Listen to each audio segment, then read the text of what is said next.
Tomemos asiento, hermanos. Es tiempo de poder escuchar la santa y bendita palabra del Señor.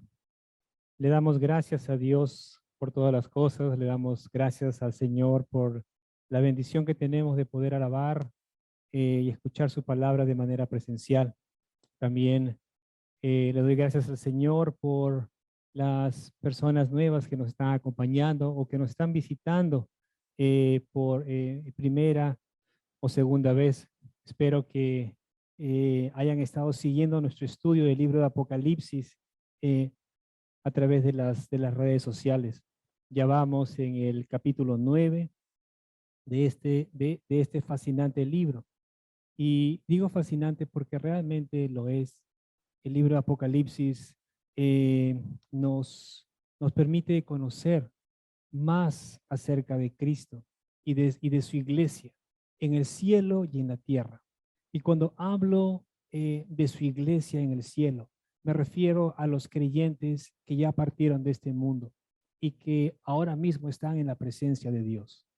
Romanos 14:8 dice que estemos vivos o estemos muertos, del Señor somos.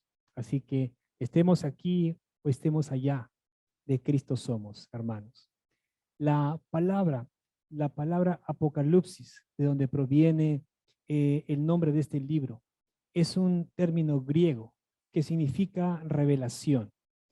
A través del libro de Apocalipsis, Dios revela lo que tiene preparado para la humanidad al final de los tiempos, cuando el reino de Dios sea consumado y nuestra redención sea completa.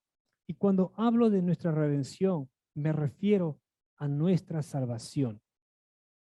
La palabra en Efesios capítulo 1 nos dice que al haber creído en el evangelio de salvación, fuimos sellados con el Espíritu Santo de la promesa, la cual nos es dada como garantía de nuestra herencia, es decir, de nuestra salvación.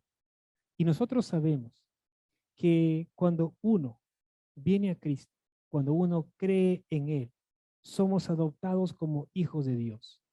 Y tenemos la garantía de nuestra salvación. Pero el hecho de tener la garantía de nuestra salvación no quiere decir que aún hayamos sido redimidos totalmente. Esa redención total será cuando Cristo vuelva por segunda vez a la tierra. Cuando el Señor regrese, aquellos que ya partieron, que se encuentran ahora mismo con el Señor en el cielo, recibirán nuevos cuerpos, cuerpos glorificados. Y aquellos que estemos aquí en la tierra, que aún estemos vivos cuando el Señor regrese, seremos transformados. Entonces, nuestra redención será completa. El libro de Apocalipsis, queridos hermanos, no solo contiene advertencias, sino también consuelo. No solo anuncia juicios, sino también bendiciones. Y hay un versículo muy hermoso que nos habla acerca de las bendiciones que el Señor nos da al oír y al estudiar este libro. Leamos Apocalipsis capítulo 1, versículo 3. Fíjense lo que la palabra de Dios dice. Bienaventurado, lo que es igual a decir dichoso, bendito. Bienaventurado el que lee y los que oyen las palabras de la profecía y guardan las cosas que están escritas en ella, es decir, en este libro, porque el tiempo está cerca. Y guardar las palabras de la profecía tiene que ver con atesorar estas palabras, con atesorar las palabras que están escritas en este libro en nuestro corazón. Pero no solamente atesorarlas, sino que también debemos aplicarlas a nuestra vida. Hace un poco más de 12 años, fui con mi esposa a una conferencia sobre sobre temas escatológicos en la ciudad de Los Ángeles, cuando aún vivíamos allá. Eh, y el predicador comenzó su tema dando un ejemplo, haciendo una comparación de cómo es que a veces uno evita decirle algo a alguien para que no se asuste. Y no se da cuenta que si no le dice la verdad, su vida podría estar en peligro. El conferencista dijo, si es que se iniciara un incendio en uno de los salones adyacentes y todos nos encontramos reunidos en este salón sin saber lo que está pasando y alguien se da cuenta del incendio, pero no dice nada para no causar alarma, para no asustar a nadie, ¿qué creen que pasaría? Seguramente la mayoría o quizás todos morirían quemados porque el fuego avanzaría y rodearía el salón. Y cuando quisieran salir, ya sería demasiado tarde. Y eso se daría porque alguien no quiso asustarlos, no les advirtió del peligro por no asustarlos.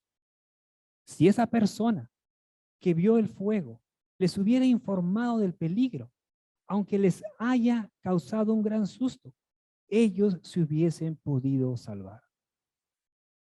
Dios quiere que su pueblo sepa acerca de los sucesos, de los acontecimientos finales, para que nosotros, para que su pueblo pueda estar preparado, para que no seamos sorprendidos por el fuego, como dijo este predicador, porque sería muy triste darnos cuenta del peligro en que estamos cuando ya es muy tarde para escapar.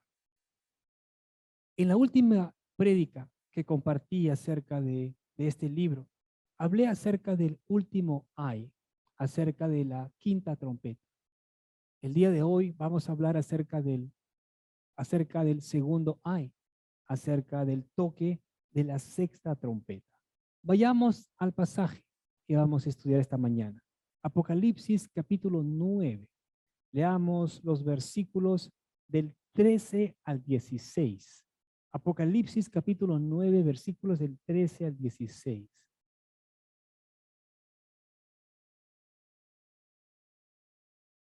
El sexto ángel tocó la trompeta y oí una voz que salía de los cuatro cuernos del altar de oro que está delante de Dios. Y decía el sexto ángel al que tenía la trompeta: suelta a los cuatro ángeles que están atados junto al gran río Éufrates. Y fueron desatados los cuatro ángeles que habían sido preparados para la hora, el día, el mes y el año, para matar a la tercera parte de la humanidad. Y el número de los ejércitos de los jinetes era de 200 millones. Yo escuché su número. Vamos a orar. Amado Padre, Dios Todopoderoso, te damos gracias por tu santa y bendita palabra. Te pido, bendito Señor, que seas tú abriendo nuestro entendimiento y hablando a nuestros corazones, Señor. Que seas tú, Señor, ministrándonos. Que seas tú enseñándonos lo que quieres que tu pueblo sepa acerca de los eventos finales que se darán en algún momento, Señor. Te pido que quites toda distracción que pueda haber, Señor, y que podamos concentrarnos en escuchar tu bendita palabra.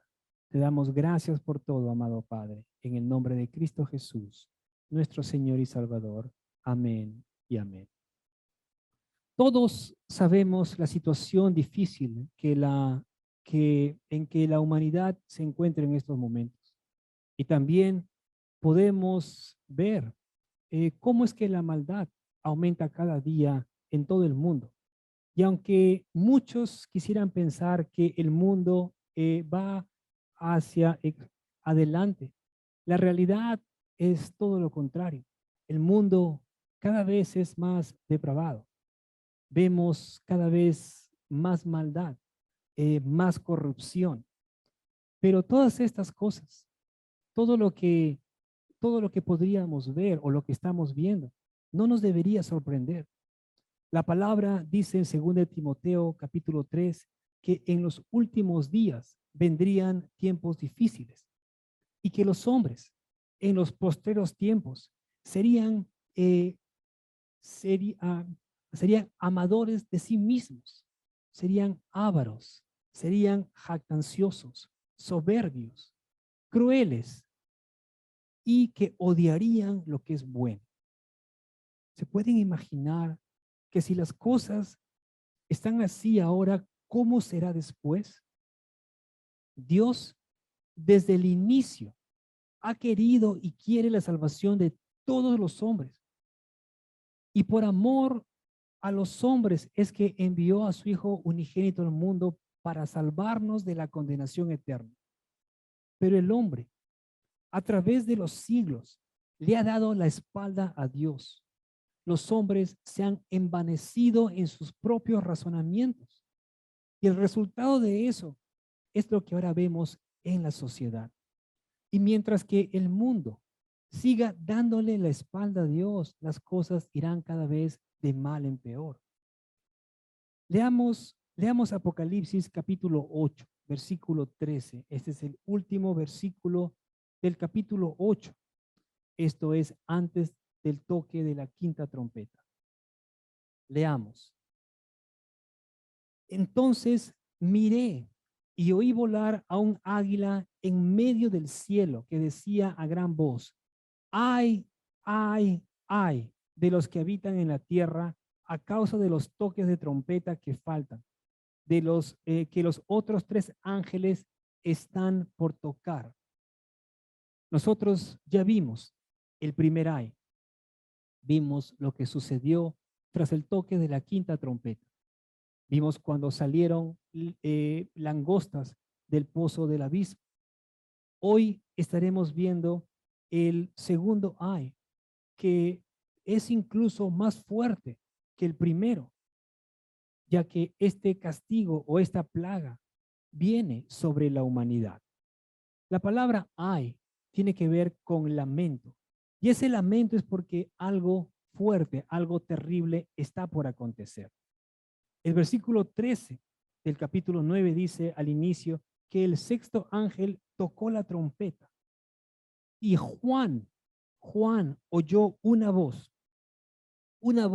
que venía de en medio del altar de oro que está delante de Dios. Ahora, esta voz podría ser la voz de Dios mismo. Vamos a ver más adelante que esta voz le va a dar una orden al sexto ángel para que ejecute juicio sobre los incrédulos de la tierra. El altar de oro que se menciona aquí es el mismo altar que vimos en el capítulo 8, donde el ángel añade incienso a las oraciones de los santos. Y ese humo, el humo del fuego del incienso, va a subir a la presencia de Dios, ante la presencia de Dios como olor fragante. Esta voz que sale del altar de oro es una respuesta a las oraciones de los santos, a la oración de los santos que clamaban por justicia diciendo: ¿hasta cuándo, oh Señor santo y verdadero, esperarás para juzgar y vengar nuestra sangre de los que moran en la tierra? Esta voz que salió del altar le dijo al sexto ángel que tenía la trompeta: libera, suelta a los cuatro ángeles que están atados en el gran río Éufrates. Ahora, hay opiniones distintas de los eruditos, de los estudiosos de la Biblia en cuanto a estos ángeles. Algunos piensan que estos cuatro ángeles que están atados junto al gran río Éufrates son ángeles santos. Otros creen que son ángeles caídos, es decir, demonios. Muy posiblemente estos cuatro ángeles sean demonios porque están atados, están encadenados. Y Judas, capítulo 1, versículo 6, nos dice o nos habla acerca de los ángeles que no conservaron su señorío original, es decir, que no se mantuvieron dentro de los límites de autoridad que Dios les había dado, sino que más bien abandonaron su morada legítima y que por lo tanto Dios los había guardado en prisiones eternas, es decir, los había mantenido atados hasta el día del gran juicio.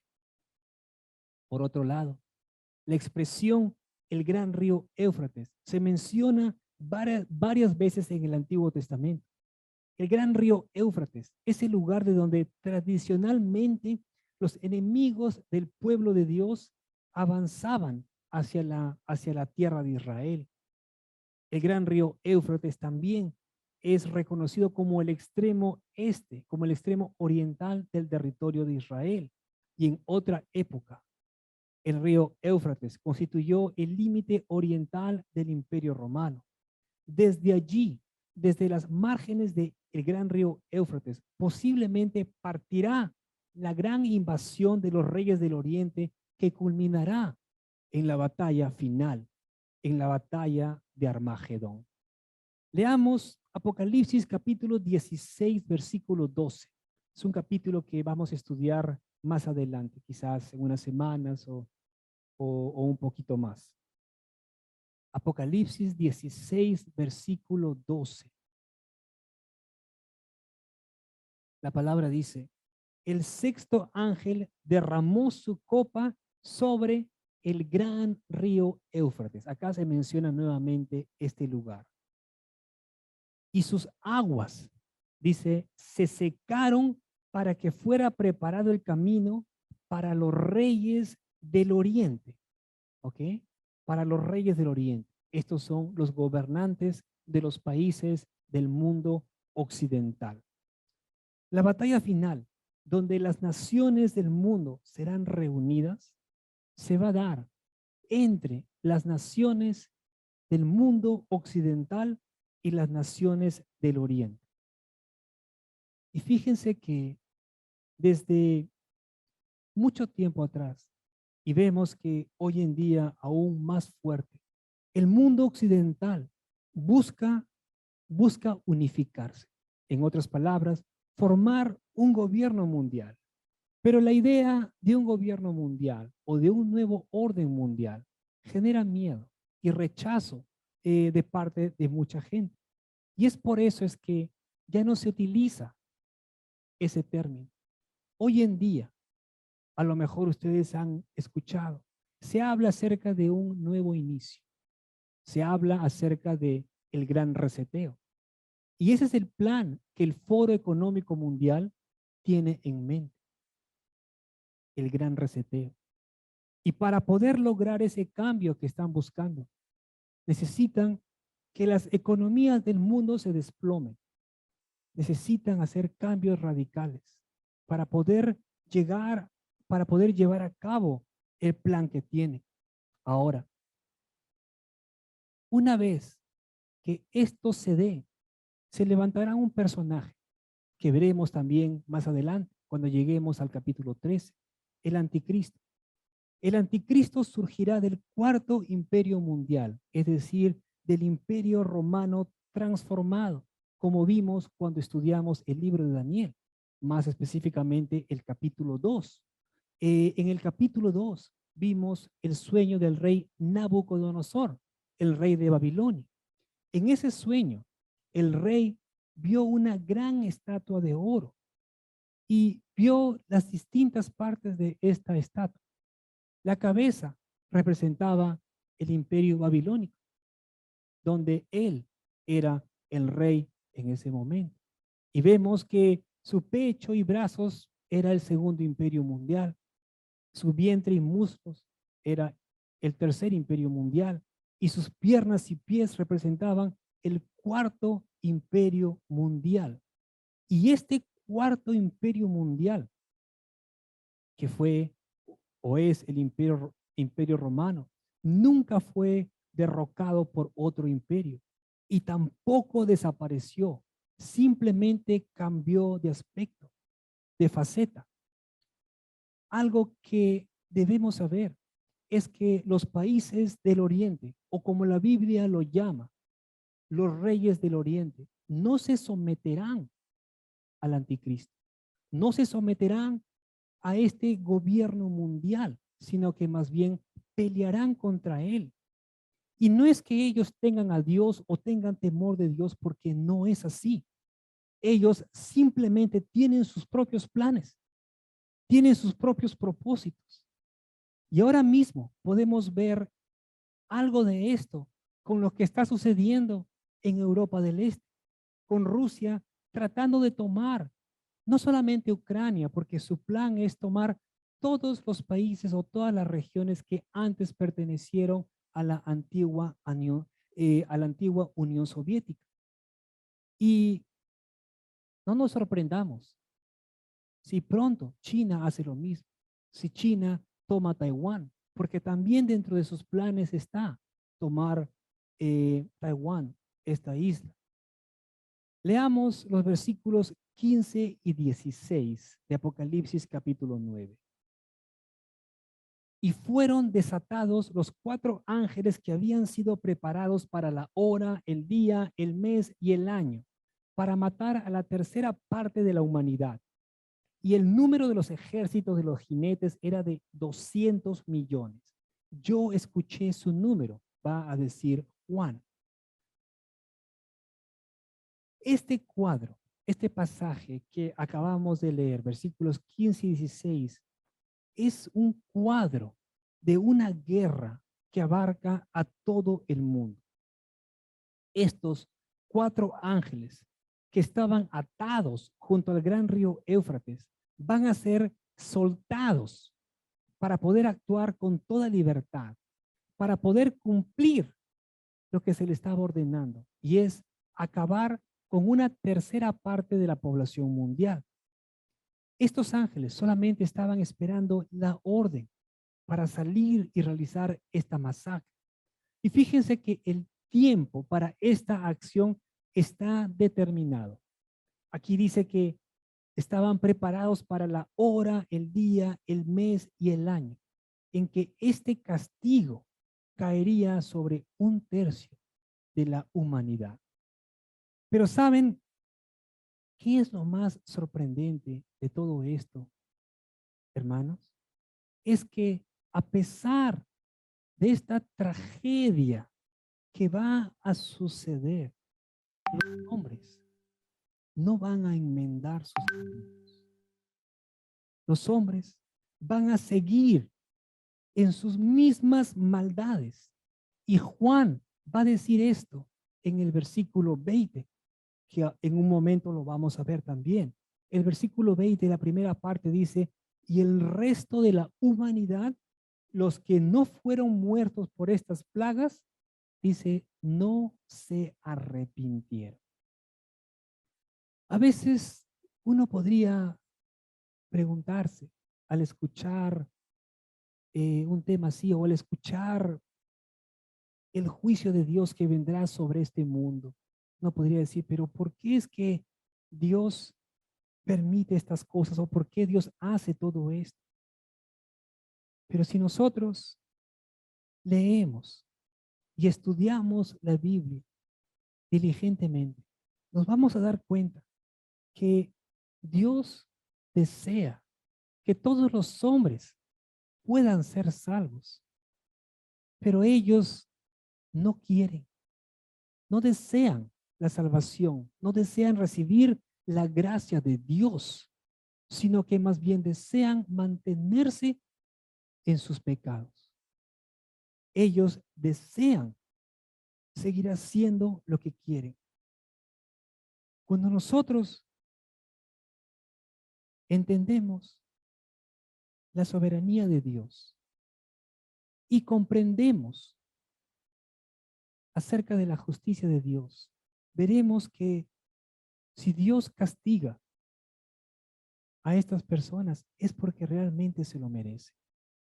Dios es misericordioso, realmente misericordioso, compasivo y paciente, que le da tiempo al hombre, a los hombres, para que se arrepientan de sus pecados y vengan a Él. Pero los hombres a lo largo de los siglos han preferido continuar en sus pecados. Han preferido mantenerse en las tinieblas. Ellos decidieron eso, quisieron eso. Entonces, ¿cómo podríamos decir que Dios es injusto? Dios nos ofrece a todos la oportunidad de alcanzar la salvación por medio de su Hijo amado Jesucristo. Pero si uno lo rechaza, si uno rechaza al Mesías, al Salvador del mundo, entonces, ¿qué podríamos esperar? Solamente el castigo. Los hombres que morirán como resultado del juicio de Dios son aquellos que viven completamente indiferentes a Dios. Y es que cuando una persona rechaza la gracia de Dios, lo único que le queda es enfrentar su ira. Les leo Romanos capítulo 2, versículos 4 y 5. Lo voy a leer en la versión Nueva Traducción Viviente, que está un poquito más clara. Romanos 2, versículos 4 y 5. Y aquí encontramos varias preguntas al inicio. Comienza diciendo, ¿no te das cuenta de lo bondadoso, tolerante y paciente que es Dios contigo? ¿Acaso eso no significa nada para ti? ¿No ves que la bondad de Dios es para guiarte a que te arrepientas y abandones tu pecado? Pero eres terco y te niegas a arrepentirte y abandonar tu pecado. Por eso vas acumulando un castigo terrible para ti mismo, pues se acerca el día de la ira en el cual se manifestará el justo juicio de Dios. Como les digo, hermanos, Dios nos da tiempo. Dios desea tu salvación, nuestra salvación. Dios no desea que nosotros soportemos su ira que vendrá al final de los tiempos. Pero si uno es terco, si uno se niega a arrepentirse y abandonar su pecado, entonces uno mismo está acumulando un castigo terrible para sí mismo, dice la palabra. Es uno mismo quien hace las cosas. El versículo 16 del pasaje que estamos estudiando dice que Juan oyó un número, un número, eh, un número de los ejércitos formados por 200 millones de tropas a caballo. Dice, yo escuché un número y habla de 200 millones. Y aquí Juan describe la guerra en términos de su época, en jinetes y tropas de caballería. Este número que Juan menciona aquí, 200 millones de jinetes, es un número realmente increíble, inimaginable. Imagínense, 200 millones. Dirigir un ejército de ese tamaño trasciende completamente la capacidad humana. Imagínense qué tipo de logística tendrían que tener para poder movilizar sus tropas, para poder mantener este ejército. En la Segunda Guerra Mundial, el número de soldados en su pico más alto fue de alrededor de 70 millones. Y aquí estamos hablando de las fuerzas aliadas y de los que formaban la alianza del eje, es decir, Alemania, Italia y Japón. Y en el conflicto que estamos viendo ahora mismo en Europa del Este, el número de soldados rusos que se encontraban en la frontera de Ucrania antes de la invasión era de 190,000 soldados. Ni siquiera llegaban a 200,000. Ahora, ¿se pueden imaginar un ejército de 200 millones? Algunos estudiosos de la Biblia piensan que este gran ejército de 200 millones no es o no se trata de un ejército o no se trata de seres humanos, sino que podría tratarse de un ejército de seres infernales, es decir, demonios. Y por la descripción que vemos en los versículos del 17 al 19 acerca de estos jinetes y caballos, podría ser porque estos seres que vemos allí son seres sobrenaturales. Cuando nosotros vimos la quinta trompeta hace algunas semanas, vimos que aparecieron langostas. Y estas langostas no eran insectos comunes, sino que vimos que se trataban de seres demoníacos a quienes se le dio autoridad para atormentar a los hombres que no tenían el sello de Dios en su frente. Así que también es posible que este gran ejército esté conformado por demonios, aunque esto no elimina la posibilidad que ejércitos humanos de un tamaño manejable también estén envueltos. Leamos los versículos del 17 al 19, donde nos menciona o nos da la descripción de estos jinetes y caballos. Y así es como vi en la visión los caballos y a los que los montaban. Los jinetes tenían corazas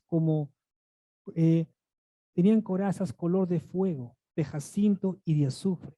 Las cabezas de los caballos eran como cabezas de leones y de sus bocas salían fuego, humo y azufre.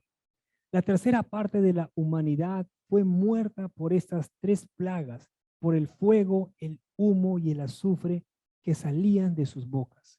Porque el poder de los caballos está en su boca y en sus colas, pues sus colas son semejantes a serpientes, tienen cabezas y con ellas hacen daño. Fíjense esta descripción que Juan hace de lo que vio en visión acerca de estos jinetes y estos caballos. Y al comparar las cabezas de los caballos con la de leones, Juan está describiendo la fuerza destructora de estos seres demoníacos. Estas tres plagas que se mencionan aquí, el fuego, el humo y el azufre, que salen de la boca y de la cola de estos caballos, van a causar la muerte de la tercera parte de la humanidad. Estos tres elementos, el fuego, el humo y el azufre, representan la guerra, la desolación y la destrucción. Y en el Antiguo Testamento, el fuego puede representar o en algunos pasajes representa la guerra, porque quemar una ciudad era un principio básico de una guerra en el mundo antiguo. Por otro lado, el azufre representa el castigo, y esto lo podemos ver en la destrucción de Sodoma y Gomorra. En Génesis 19:24, la palabra dice que el Señor hizo llover fuego y azufre que descendió del cielo sobre estas ciudades, sobre Sodoma y Gomorra. ¿Y por qué es que Dios envió este castigo? ¿Por qué es que Dios envió fuego y azufre sobre estas ciudades? Por la maldad de los hombres. Fue un castigo.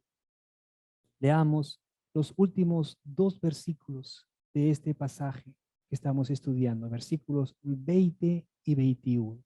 Y pongan atención a lo que dice estos versículos, porque aquí vemos la razón de por qué es que Dios envió este castigo sobre la humanidad. Y el resto de la humanidad, los que no fueron muertos por estas plagas, no se arrepintieron de las obras de sus manos, ni dejaron de adorar a los demonios y a los ídolos de oro, de plata, de bronce, de piedra y de madera, que no pueden ver, ni oír, ni andar. Versículo 21. Y no se arrepintieron de sus homicidios, ni de sus hechicerías, ni de su inmoralidad, ni de sus robos. Fíjense que a pesar de lo que estará sucediendo o de lo que sucederá, a pesar que estas plagas acabarán con una tercera parte de los habitantes de la tierra, aquellos aquellos sobrevivientes, al parecer, se volverán indiferentes, indiferentes ante las calamidades que vendrán sobre este mundo. Y saben algo, hermanos, yo veo que hoy en día la gente se está volviendo de alguna manera así, indiferente ante las cosas y hablando de las cosas malas que suceden. Uno puede ver maldad y ya no es problema. Uno puede ver corrupción y ya no te indigna. Ver cosas terribles ya no es un problema para uno, sino que se está convirtiendo en algo normal, como que si nada estuviera sucediendo. Antes uno escuchaba algo, escuchaba acerca de una persona que hacía algo o que robaba o que violaba y había un enojo de parte de la población.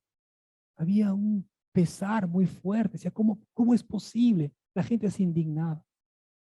Hoy en día vemos tanta corrupción. Hoy en día vemos tanta maldad. Y ya es como si nada. Se está volviendo como algo normal. Nos estamos volviendo indiferentes. Y eso es muy peligroso. Y eso es lo que sucederá al final. Imagínense, una tercera parte de la población va a morir porque ellos mismos eran malos, no se arrepintieron de sus pecados, pero van a morir. Y los otros, que también son malos, no les va a interesar. Ah, bueno, murió. O sea, va a haber ese tipo de indiferencia. Pero no solamente se trata de lo que nosotros vemos, sino que también de lo que nosotros mismos hacemos. A veces nosotros mismos estamos en cosas malas y no nos damos cuenta o simplemente no nos interesa o simplemente nos hemos hecho tan insensibles que las cosas malas ya no nos interesan. Fíjense que estos hombres, a pesar de toda esta calamidad que vendrá sobre el mundo, en vez de reflexionar en lo que está sucediendo, en cómo están sus vidas, van a rehusar arrepentirse de sus malas obras. Van a preferir morir en sus pecados que pedirle perdón a Dios por sus fechorías. El versículo 20 dice, no se arrepintieron de las obras de sus manos, ni dejaron de adorar a los demonios. Y definitivamente, puedo decir que aquí se trata de inconversos. Debe tratarse de inconversos porque no creo que un creyente esté cometiendo estos pecados o estas maldades. Yo no digo que un creyente sea perfecto porque todos nos podemos equivocar. Pero si el Espíritu Santo vive en nosotros, nos va a hacer recapacitar y va a hacer que nosotros busquemos a Dios, que nos arrepintamos de nuestros pecados. Pero si eso no sucede en uno que dice ser creyente, entonces hay un problema. Entonces realmente hay un problema. El apóstol Pablo dijo en 1 Corintios 10:20 que adorar a ídolos es equivalente a adorar a demonios. Y hoy en día todavía hay mucha gente que adora a ídolos de metal y de madera.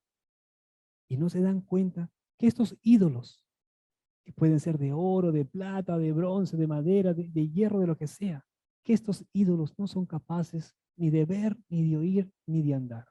Pero sin embargo, mucha gente sigue yendo tras ellos porque están ciegos espiritualmente.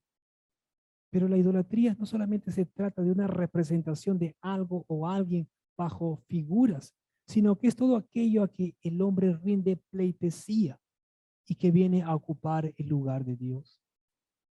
Y el dinero, hoy en día, se ha convertido en un ídolo o en el ídolo de muchas personas sin que ellos se den cuenta. La gente adora más el dinero. El dinero es lo más importante para mucha gente. Y por más que ellos digan que no, sus actos lo revelan. Cada vez que uno reemplaza a Dios del lugar que debe tener en nuestro corazón, esa cosa o esa persona se convierte en un ídolo. Dios, hasta el último momento, buscará que los hombres vengan al arrepentimiento y sean salvos. Pero tal es la dureza del corazón del hombre que en dos oportunidades vemos en este pasaje que estamos estudiando que ni aún así se arrepintieron, dice la palabra. Ni aún así se arrepintieron de las obras de sus manos. Y en el versículo 21 dice, y no se arrepintieron de sus homicidios, ni de sus hechicerías, ni de su inmoralidad. Y aquí está hablando de inmoralidad sexual en la que muchos están envueltos hoy en día. Lo que Juan nos presenta aquí es una visión panorámica de una sociedad rebelde y degradada, propia de quienes no quieren tener en cuenta a Dios para nada. Dios no desea que ninguna persona tenga que pasar o sufrir su ira, su castigo. Pero para eso uno debe de arrepentirse y volver a Dios.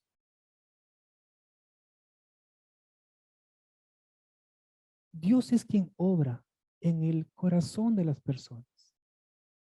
No solamente en los creyentes, pero aún antes, cuando uno no es creyente, pero uno escucha la palabra, es el Espíritu Santo, Dios, Dios mismo, quien está trabajando en nuestro corazón, quien nos llama a Él.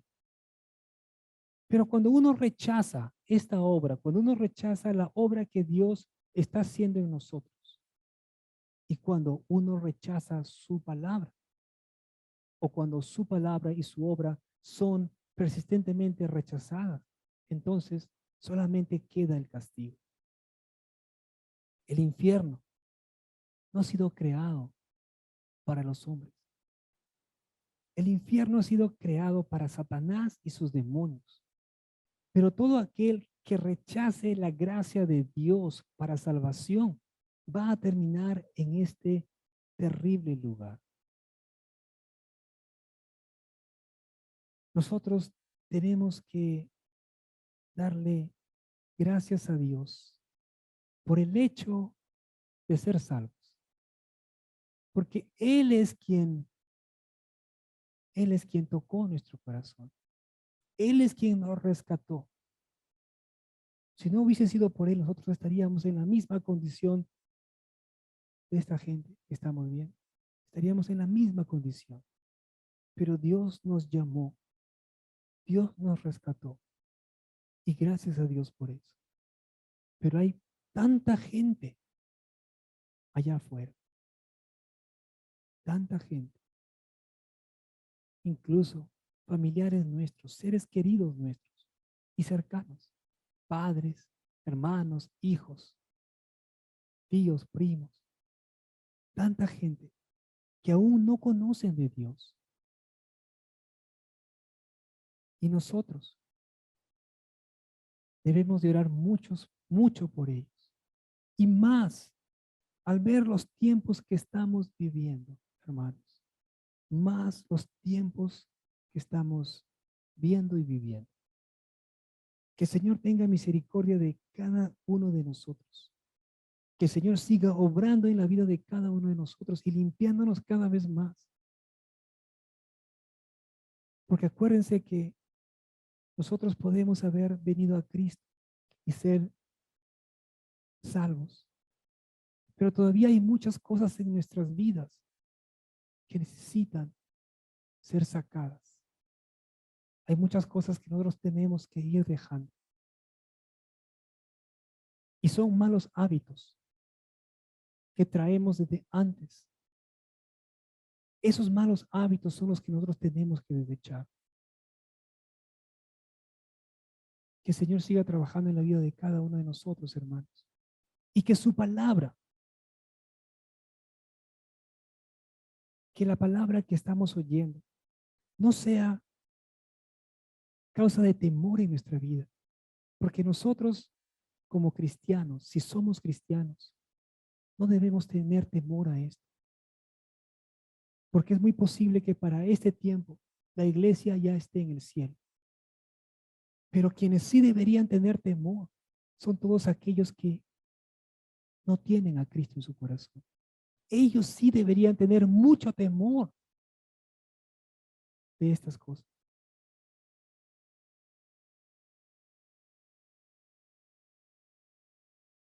Dios los bendiga, queridos hermanos, y que las cosas que vemos, que aprendemos, que oímos, nos haga meditar para para poder corregir nuestra vida, para poder arrepentirnos de las cosas que tú sabes que no están bien. Amén. Oremos. Amado Padre, Dios Todopoderoso, te damos gracias por tu santa y bendita palabra. Señor, a través del libro de Apocalipsis, Señor, tú nos revelas las cosas que han de acontecer al final de los tiempos. Pero no para que tengamos temor, no para que tu pueblo tenga temor, Señor, sino para que estemos preparados, Señor, para tu gloriosa venida. Amado Padre, te pido que sigas trabajando en nuestras vidas, que sigas purificándonos, amado Padre. También te pido, Señor, por todas aquellas personas, seres queridos que aún no te conocen, para que seas tú tocando sus corazones, Señor. Solamente tú los puedes transformar. Solamente tú puedes hacer sensibles sus corazones. Solamente tú puedes cambiar ese corazón duro, ese corazón de piedra, y darles un corazón de carne, Señor. Te damos gracias por todas las cosas, bendito Señor. A ti sea toda la gloria por los siglos de los siglos. Amén y amén.